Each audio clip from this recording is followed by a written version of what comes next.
মুক্তিযুদ্ধের ইতিহাস, চেতনা ও অর্জন নতুন প্রজন্মের সামনে তুলে ধরতে ব্যতিক্রমধর্মী এক দেয়ালিকা প্রদর্শনীর আয়োজন করেছে কুমিল্লা বিশ্ববিদ্যালয়ের সাহিত্য ও সামাজিক সংগঠন চিত্তনামা।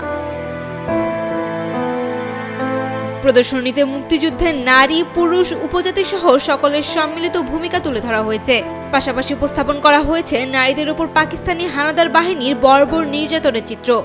এছাড়াও ফুটিয়ে তোলা হয়েছে এদেশের সাধারণ মানুষ ও শিশুদের ওপর নির্বিচারে চালানো নৃশংস হত্যাযজ্ঞ।